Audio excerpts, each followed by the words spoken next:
Kita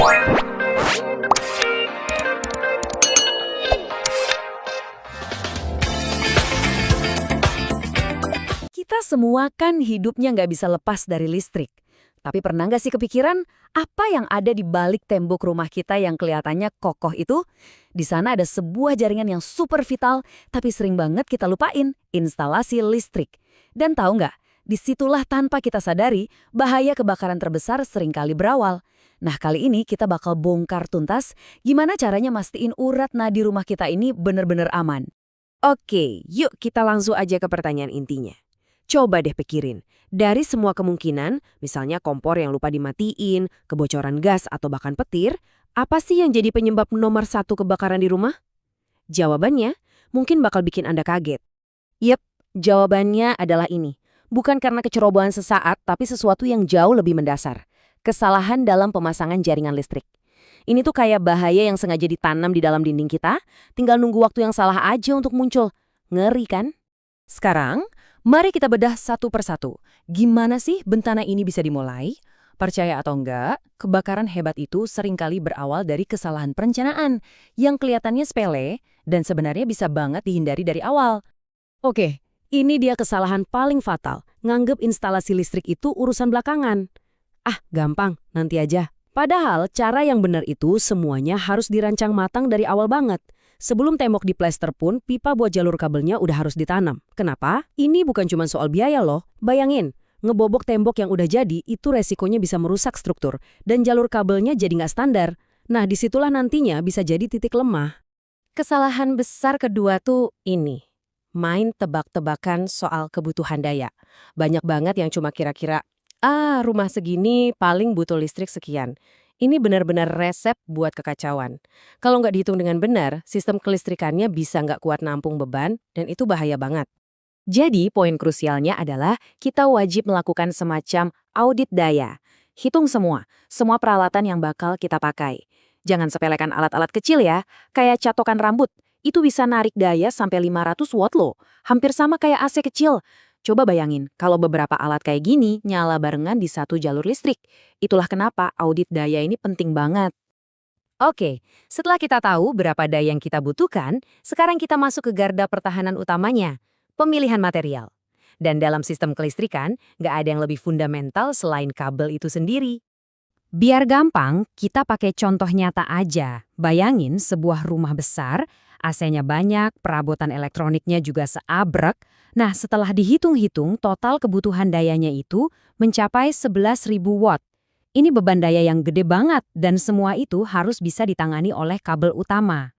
Nah, pertanyaannya sekarang, daya segede itu apa bisa dialirkan dengan aman lewat kabel yang ukurannya kecil yang biasa kita lihat? Apa ya yang bakal terjadi kalau kita maksa? Jawabannya udah pasti nggak bisa. Ini udah hukum fisika, nggak bisa ditawar. Kalau kita maksa arus listrik yang besar lewat kabel yang kurus, kabelnya bakal panas banget. Panas ini bisa bikin lapisan isolatornya meleleh dan kawat tembaganya jadi terekspos. Nah, kalau kawat positif dan negatif sampai bersentuhan, terjadilah korsleting. Percikan apinya bisa langsung membakar apa aja di sekitarnya di dalam dinding. Tapi tenang, kabar baiknya adalah ini semua bukan tebak-tebakan. Udah ada standarnya yang jelas kayak yang bisa kita lihat di sini. Tabel ini pada dasarnya menghubungkan total beban daya dengan ukuran penampang kabel yang dibutuhin. Aturan mainnya simpel banget. Makin besar dayanya, ya makin tebal kabelnya. Ini fondasi keamanan listrik yang nggak boleh diabaikan. Dan ini juga penting banget. Bukan cuma soal ukuran, jenis kabel juga sangat menentukan. Salah satu kesalahan paling umum adalah pakai kabel tipe NYM yang sebenarnya buat indoor dipasang di luar rumah, misalnya buat lampu taman. Kenapa? Biasanya karena lebih murah.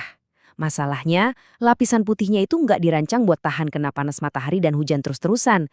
Lama-lama lapisan itu bakal rapuh, retak, terus air bisa meresap masuk.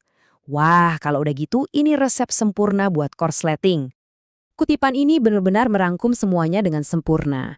Keputusan yang kelihatannya simpel dalam milih kabel, itu secara langsung menentukan apakah rumah kita aman dari ancaman kebakaran atau enggak. Ini adalah dasar dari seluruh sistem keamanan listrik kita. Oke, kita lanjut lagi.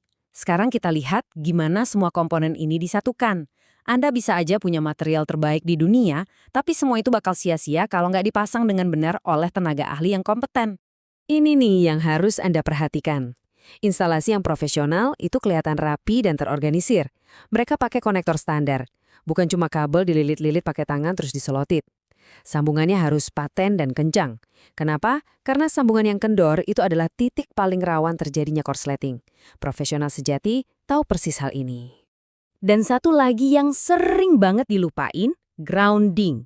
Gampangnya gini, grounding itu nyediain jalan keluar yang aman buat arus listrik yang nyasar. Misalnya nih, ada kebocoran arus di bodi kulkas, nah arus itu bakal langsung dialirkan ke tanah lewat sistem grounding, bukan malah nyetrum badan kita pas nyentuh kulkas. Ini jaring pengaman utama buat keluarga Anda.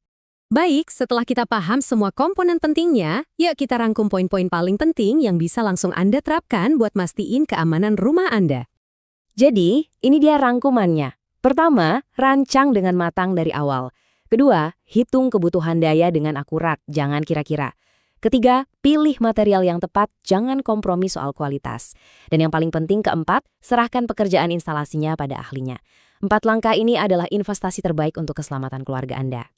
Jadi, saya mau tinggalkan Anda dengan pertanyaan ini. Jaringan listrik di rumah Anda itu memang nggak kelihatan kan? Karena tersembunyi di balik dinding. Tapi pertanyaannya, apakah Anda benar-benar yakin instalasi itu aman? Jangan cuma berasumsi. Coba pastikan Anda tahu jawabannya. Demi keselamatan orang-orang yang Anda sayangi.